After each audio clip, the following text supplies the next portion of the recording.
전 세계 기독교의 새로운 추세가 일어나고 있습니다.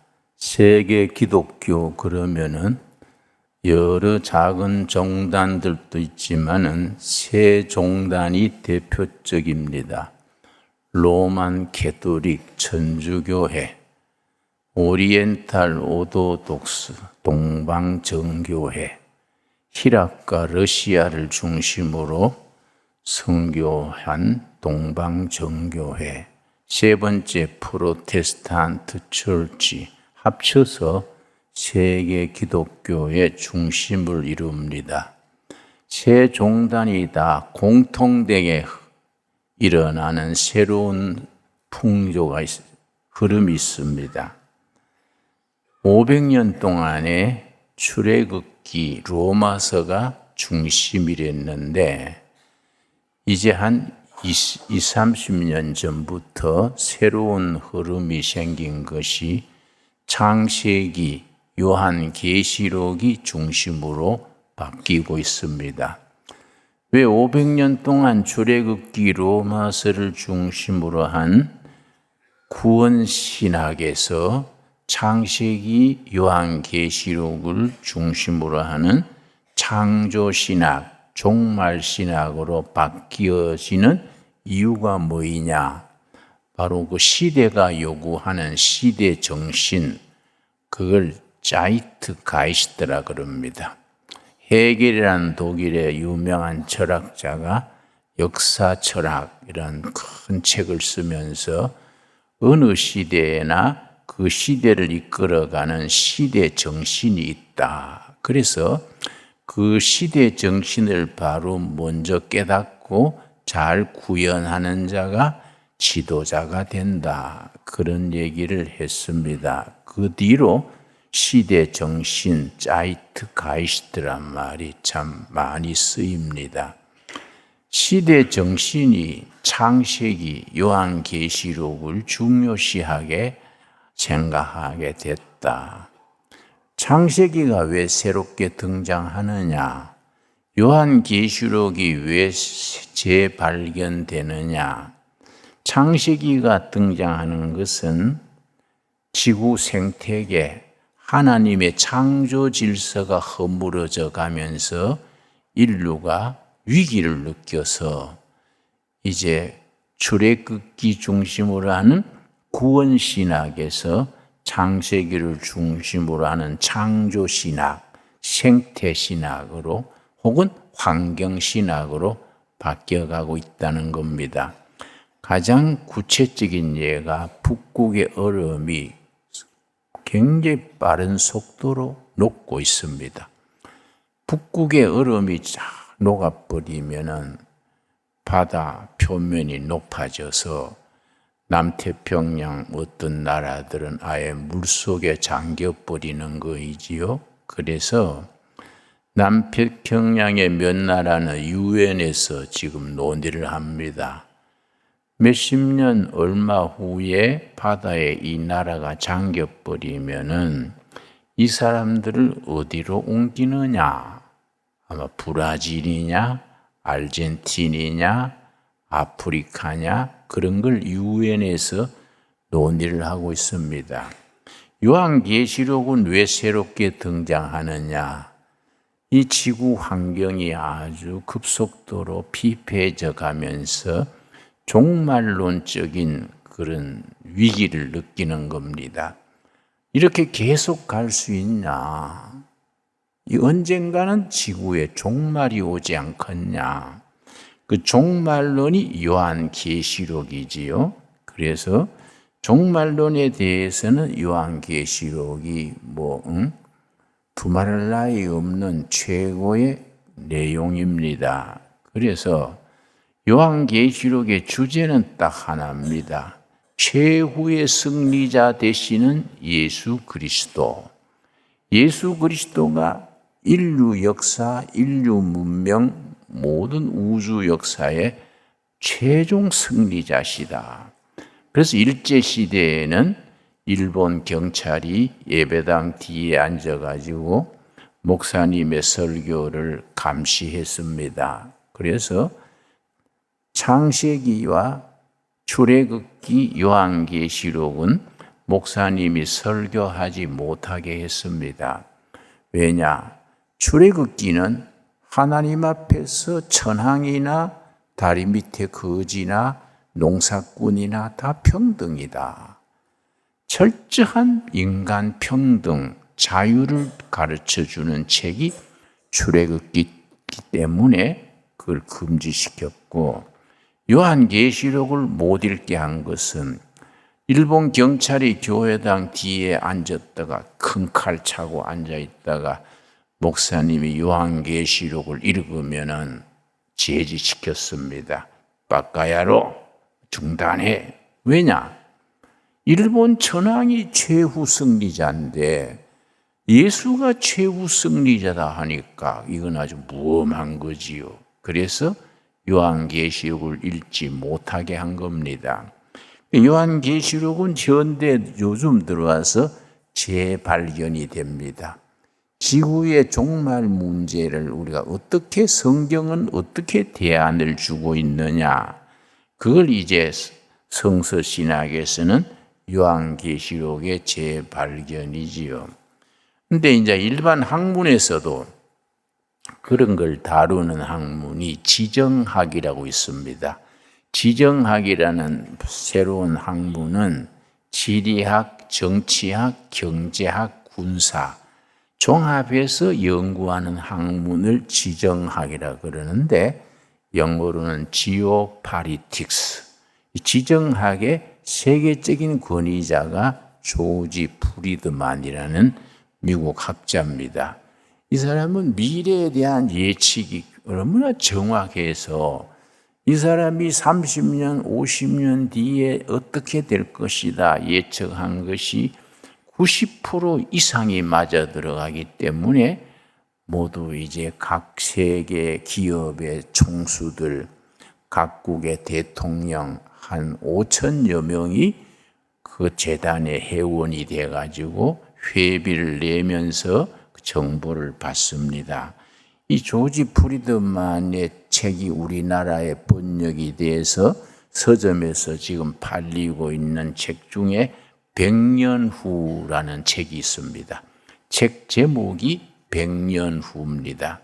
그 100년 후에 여러 나라의 미래에 대해서 예측을 하면서 그 중에 중국의 미래는 어떻게 될 것인가, 러시아는 어떻게 될 것인가, 일본, 한국은 어떻게 될 것인가, 미국은 말할 것도 없지만은 그걸 아주 디테일하게 구체적으로 예측을 해놓은 글이 있습니다. 꼭 한 번 사서 읽어보기를 내가 아주 추천합니다. 그 중에서 중국에 대해서 뭐라고 썼느냐 하면은 중국이 한참 잘 나갈 때에 조지 프리드만 교수는 아니다요. 불언간에 모택동 2세 같은 자가 등장해서 등소평 이래로 닦아놓은 국가 발전을 완전히 수포로 돌아가게 한다. 모택동의 문화혁명 때 5천만 명이 굶어 죽었습니다. 그런 재탕을 하게 된다. 그 결과로 티베트 또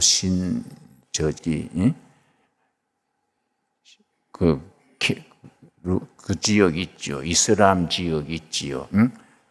그쪽에 다 이렇게 분열이 되고 중국은 본토만 남게 된다. 예. 그래서 중국에 대한 예측입니다. 러시아에 대한 예측은 뭐냐면은, 그 푸틴이 석유값이 올라가지고 20세기 들어와서 돈을 많이 모았는데 푸틴이 과욕을 부려가지고 나토가 동진하는 걸 막으려고 전쟁을 일으킨다는 거지요. 전혀 그런 생각이 없을 때에 그걸 미리 예측한 겁니다. 그래서 전쟁을 일으켰다가 그 전쟁 때문에 석유로 벌어놨는 돈 몽땅 소비해버리고 결국은 러시아 연방이 해체가 된다. 그래서 보통 가난한 국가로 러시아가 쪼그라든다. 그런데 그 다음에 우리 중요한 것이 그 시기가 한국이 통일될 수 있는 시기다. 그 시기를 그 책에서는 뭐라고 썼냐면 2030년 어간, 지금 몇 년 안 남았지요? 2030년까지 중국이 분열되고 미국으로 변방, 홍콩 이런 나라들로 이제 약해져 버리고 분열돼서 약해지고 러시아 연방이 해체되고 힘을 잃어버리면은 김정은 정권이 기댈 데가 없다. 이게 아주 약해진다 이거지요. 그럴 때 한국이 북한을 흡수 통일을 해서 그 2030년 어간이다. 흡수 통일한 이후에 한 10년간 과도기를 지나서 한국이 미국과 연대해서 세계 강대국으로 부상하게 될 것이다. 조지 프리드만의 예측입니다. 그런데 내가 그 책을 읽은 지가 몇 년 전인데 지금 세계 돌아가는 모양이 아주 그대로 돼 가는 것 같아요. 그래서 이 사람이 어떻게 학자인데 학자는 모든 자료를 통합을 해서 예측을 한 것이 마치 신들린 사람처럼 그렇게 정확하게 짚었을까 감탄을 하게 됩니다. 자, 우리가 요한계시록을 통해서 세상 끝날에 하나님께서 교회에 주시는 말씀, 백성들에게 주시는 말씀, 세계에 주시는 말씀을 우리가 읽게 됩니다. 그 요한계시록 1장 1절 시작이 이렇게 됩니다. 예수 그리스도의 계시라. 계시가 이제 아포칼립투스, 헬라어로 계시가 아포칼립투스인데 이제 요한계시록 1장 1절에 아포칼립투스 예수스 그리스토스 이렇게 나갑니다. 그러면 이제 노예들이나 품팔이 하던 사람들이 교회당 마당에 다 모여서 낮에는 주인집에 일해야 되니까 일과 마친 뒤에 교회 마당에 모여서 화투불 피워놓고 지그시 듣는 겁니다. 그러면 사도 요한이 patmos에서 페트모스 아일랜드 거기에서 계시받아서 써보낸 편지지요.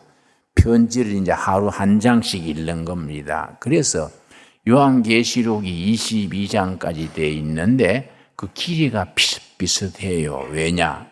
꼭 하루 저녁에 읽을 수 있는 분량이 거기 한 장인 겁니다. 그 1장 3절에 뭐라 그랬습니까? 계시록 1장 3절. 우리 한번 같이 읽겠습니다. 이 예언의 말씀을 읽는 자와 듣는 자와 그 가운데 기록한 것을 지키는 자는 복이 있나니 때가 가까움이니라.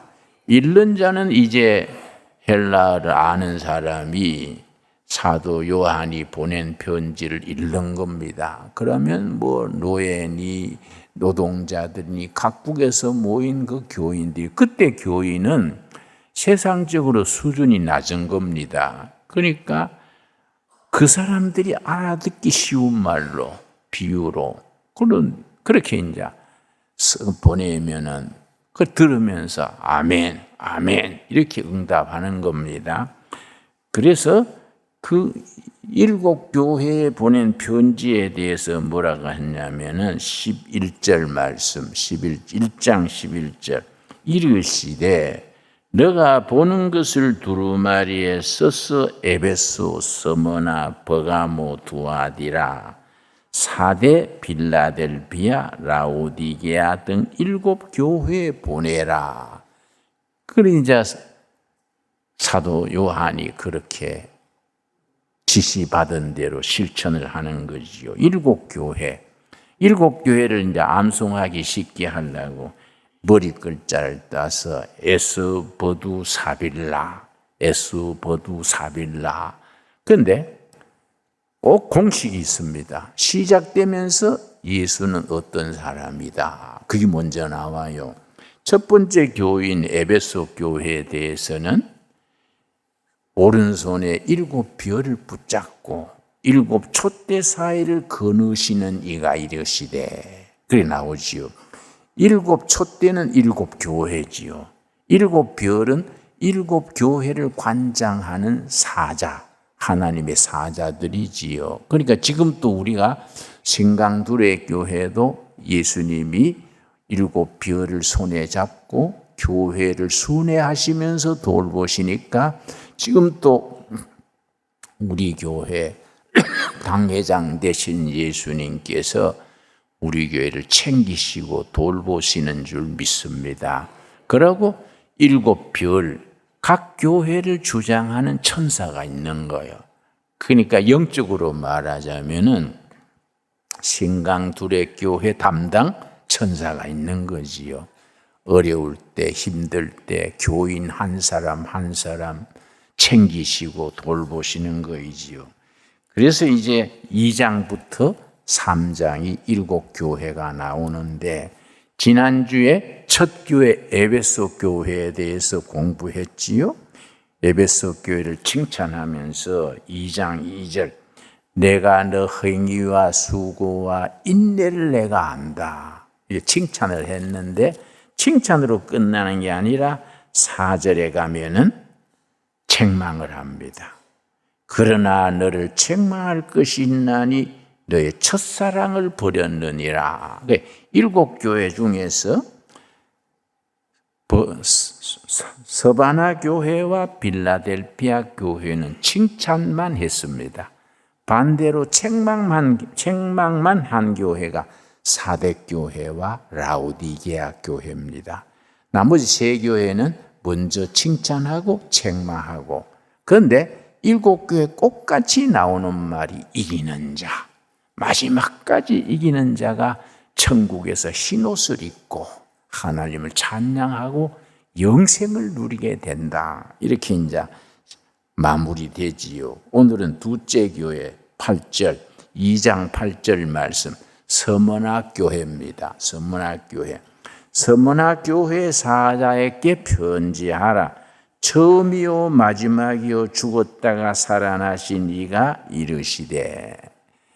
그 헬라어로 A, B 할 때 A가 알파요, Z가 오메가지요. 이제 알파가 되시고 오메가가 되시는 그리스도, 처음이요 나중이신 그리스도, 죽었다가 살아나신 부활하신 그리스도가 말씀하신다. 그러니까 이제 각 교회마다 표현이 다른 거이지요. 또 그 3번째 교회인 버가모 교회는 좌우에 날선 검을 가진 그리스도가 말한다. 이렇게 교회마다 그 표현이 다릅니다. 그러고서는 서머나 교회는 칭찬만 있는 교회니까 이제 이어집니다. 우리 신강두레 교회가 서머나 교회처럼 주님 보시기에 칭찬받는 교회로 자랄 수 있게 되기 바랍니다. 자, 9절 말씀. 내가 너 환난과 궁핍을 아노니, 환난은 외부로부터 들어오는 어려움, 핍박이 환난이고, 궁핍은 속으로 가난에 찌달리는. 그래서 그때 초대교회는 예수 믿으면 재산을 몰수했습니다. 재산을 몰수하니까 가족들 데리고 살 길이 막막해지지요. 너 환난과 궁핍을 알거니와 실상은 너가 부유한 자니라. 네가 겉보기는 가난하지만은 영적으로는 부자다. 그래야 안 되겠습니까? 세상살이에 때도는 뭐 참 부도도 나고 실직도 하고 어려움을 당하겠지만은 영적으로 부유하면은 그게 성공한 거 아니겠습니까? 세상적으로 아무리 부자고 잘 살아도 영적으로 가난하면은 이거는 뭐 영적 하나님 앞에서 이거는 불쌍한 자지요. 그래서 일본과 한국을 비교합니다. 앞으로는 일본이 한국에 뒤지고 한국이 일본을 도와주는 나라가 될 것이다. 지정학자들이 그렇게 얘기합니다. 왜냐? 일본은 전에 잘 살았는데 굉장히 부자랬는데 일본은 영적으로는 깜깜합니다. 잡신의 나라, 잡신의 나라. 잡신들을 섬기는, 일본은 중심 종교가 없습니다. 그러니까 영적으로 깜깜한데 한국은 감사하게도 기독교가 중심 종교지요. 기독교 중에도 이제 캐톨릭이 있고 성공회가 있고 개신교가 있는데 개신교가 한국 교회의 주류가 되지요. 그런데 개신교가 왕성한 나라는 반드시 두 가지가 발전합니다. 이 프로테스탄트 교회의 자랑스러운 건데 우리가 열심히 하나님 섬기고 복음 전하는데 뒤따라서 그 사회, 그 국가가 두 가지가 발전하는 겁니다. 첫째는 민주주의가 발전한다. 교회 장로, 권사 다 뽑고 하는 게 민주주의 아닙니까? 당의 운영도 민주주의로 하는 거 아닙니까? 그러니까 민주주의가 발전한다. 둘째가 중요한데 이 장로교가, 개신교가 왕성한 나라는 반드시 산업이 발전한다. 그래서 예수 잘 믿어서 부자 된 나라들이 선진국이 되는 겁니다. 우리나라가 예수 잘 믿는 나라이기 때문에 통일한국 시대에 세계 우뚝 서는 잘 사는 나라가 될 줄로 믿습니다.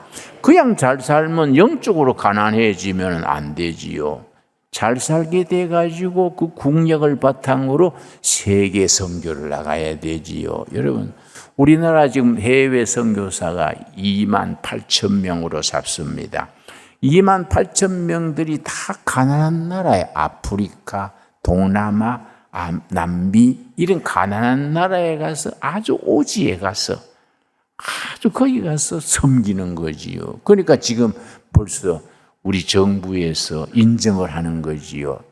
코이카라는 단체가 있습니다. 코이카. 우리 정부에서 1년 예산의 0.4%인가 이걸 후진국을 돕습니다.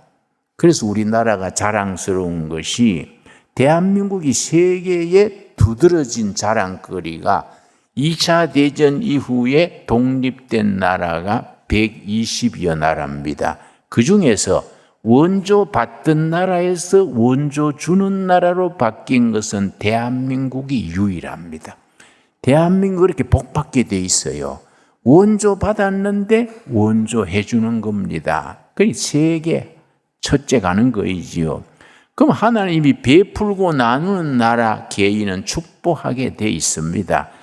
대한민국이 그래서 앞으로 잘 살게 되면서 우리끼리 잘 살면 안 되는 거지요. 세계 복음 전하고 가난한 나라들 돕고 이게 얼마나 귀한 일입니까? 여러분, 그러니까 영적으로 부유해지고 경제도 잘 살고 그렇게 되는 대한민국을 우리가 이루어갈 수 있어야겠습니다. 자, 10절 말씀, 2장 10절 말씀. 너는 장차 받을 고난을 두려워하지 말라.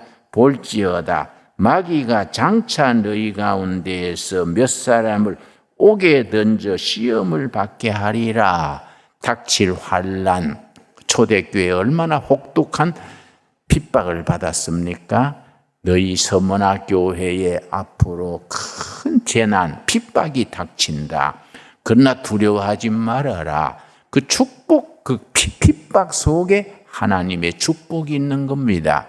너희 중에 몇 사람이 감옥에 갈 것이다. 그러나 두려워하지 말아라.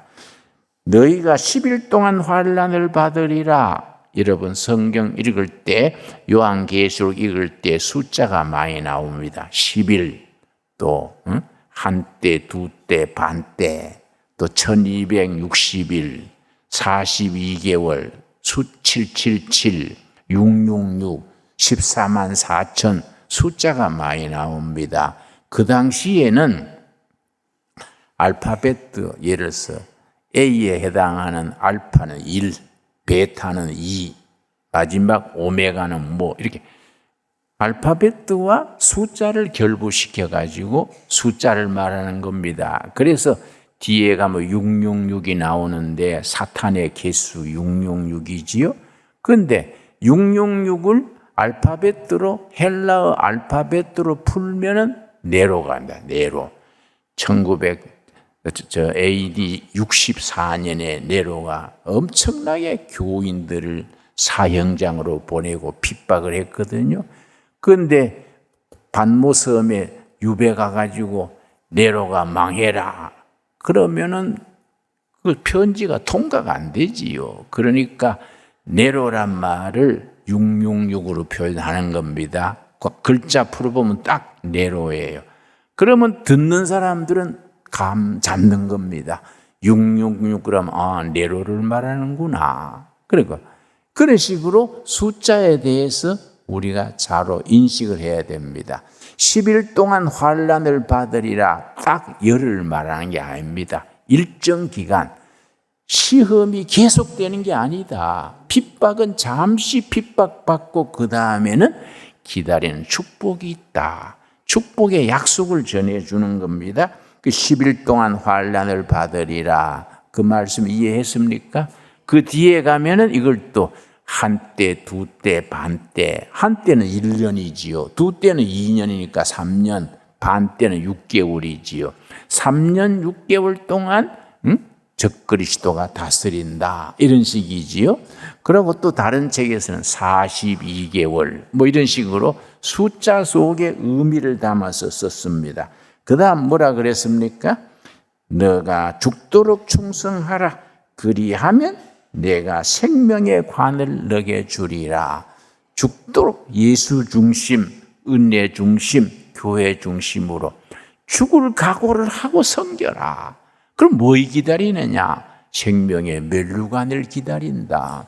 우리가 이 땅에 할 일도 많고 바쁜 일도 많지만은 복음을 전하는 일에, 교회를 섬기는 일에 죽도록 충성해서 우리 위에 준비된 생명의 면류관을 누릴 수 있게 되기 바랍니다. 그래서 끝에 가서 11절에 마지막 말씀이지요. 귀 있는 자는 성령이 교회들에게 하시는 말씀을 들을지어다. 그 다음 뭐라 그랬습니까? 이기는 자. 7교회 공통적으로 나온 것이 이기는 자. 반드시 나옵니다. 이기는 자는 둘째 사망의 해를 받지 아니하리라. 두 번째 죽음이 뭡니까? 첫 번째 사망은 부모로부터 물러받은 생명이 첫째 죽음이지요. 둘째 죽음은 영원한 생명, 영생을 누리는 생명이 죽는 것이 둘째 죽음이지요. 그래서 핍박과 환난의 시대에 핍박을 이기고 마지막까지 이기는 자는 둘째 사망의 해를 받지 않고 영생을 누리게 된다. 축복의 말씀이지요. 네 번째 교회가 버가모 교회입니다. 버가모 교회. 요한계시록 2장 12절 말씀. 버가모 교회 사자에게 편지하라. 좌우에 날선 검을 가지신 이가 이르시되, 좌우에 날선 검 가지신 분 누굴 말하겠습니까? 예수님이지요. 성경에서 검, 칼 그러면 말씀의 칼입니다. 에베소서 6장에 보면은 영적 완전 무장이 나오는데 상대방의 사탄의 공격은 방패로, 믿음의 방패로 막습니다. 공격을 막는 건 믿음이요. 믿음의 방패로 막고 우리가 세상에 적대하는 세력에 대처하는 것은 말씀의 칼입니다. 그 말씀은 공격하는 무기고 믿음은 방어하는 믿음이지요. 그래서 에베소서 6장에 믿음의 방패와 말씀의 검으로 완전 무장해라. 그렇게 나가는 겁니다. 그 버가모 교회에 예수님을 소개하면서 좌우에 날선 칼을 가지신 이가 이르시되, 세상의 공격과 유혹과 시련에 대해서 말씀의 칼로 막는 예수 그리스도입니다. 13절 말씀. 너가 어디에 사는지 내가 아노니 거기는 사탄의 권자가 있는 데라. 너가 내 이름을 굳게 잡아서 충성된 증인 안디바가 너희 가운데 그 사탄이 있는 곳에서 죽음을 당할 때에도 나를 믿는 믿음을 저버리지 아니하였도다. 이게 무슨 말이냐? 버가모의 동아시아 지방의 로마의 총독, 그러니까 옛날 일본에 지배받을 때 조선 총독이 있었듯이 그 소아시아 지방의 로마 제국의 수도가 버가모였습니다. 그러니까 거기에 권자가 있는, 근데 교회를 핍박하니까 사탄의 권자지요. 그래서 로마가 섬기는 신이 태양신인데 로마 황제를 태양신의 아들, 그래가지고 황제 숭배를 강요했습니다. 이 황제 숭배에 거부하는 사람들은 순교를 하는 거지요. 그 중에 버가모 교회 안디바라는 사람이 황제 숭배를 거부했다가 어떻게 죽었냐면은 철판을 깔아놓고 밑에서 불을 떼가지고 안디바를 그 철판에 눕게 한 거예요.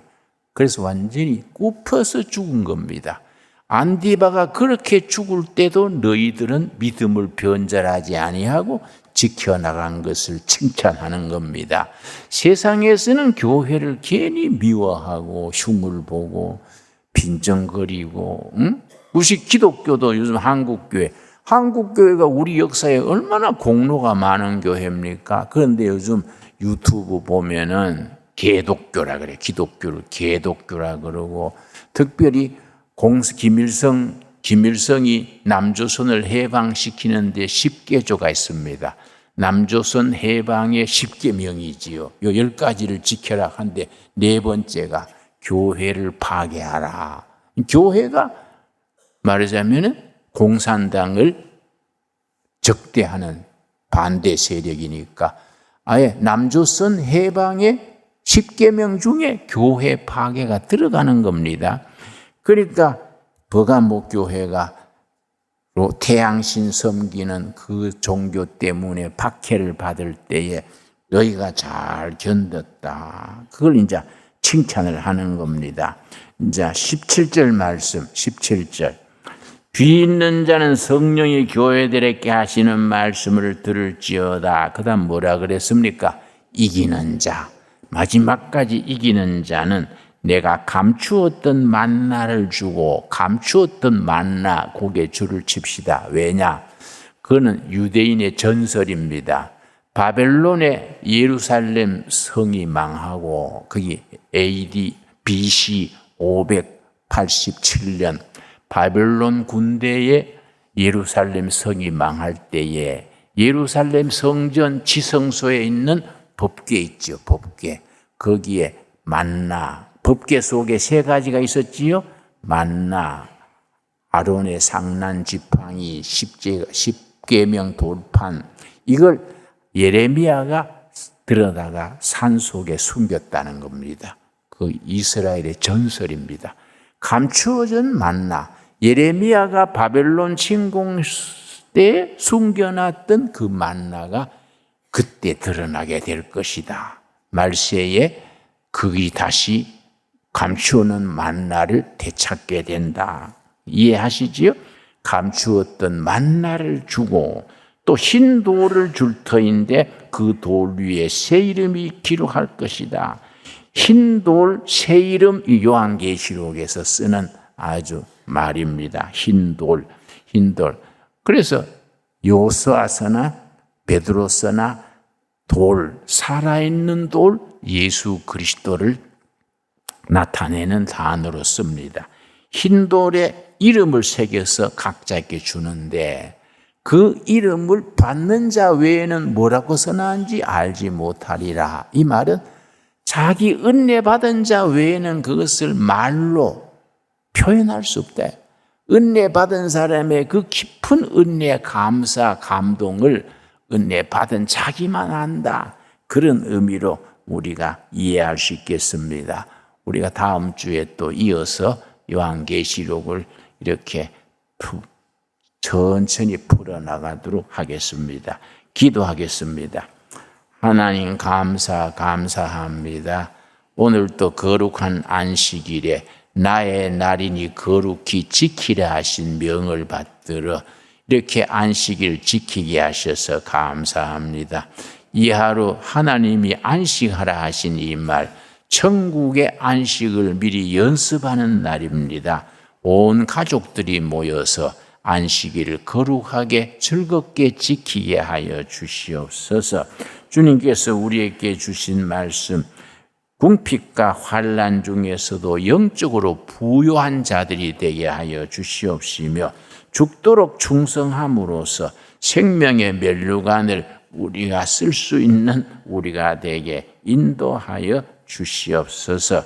여호와 아버지, 우리가 하나님 앞에 감사하고 찬양드립니다. 마지막까지 이기는 자가 되어서 영생을 누리는 복된 성도들로 이끌어 주시옵소서. 이 신강둘의 교회를 인도하시는 예수님, 좌우에 날선 검을 가지신 예수님, 처음이요 나중이요 죽었다가 부활하신 예수님, 오른손에 7별을 잡고 7 촛대 사이를 거느시는 예수님 찬양합니다. 예수님이 마지막 승리하시는 왕중왕인 것을 믿고 찬양케 하여 주시옵소서. 예수님 이름 받들어 기도드렸사옵나이다. 아멘.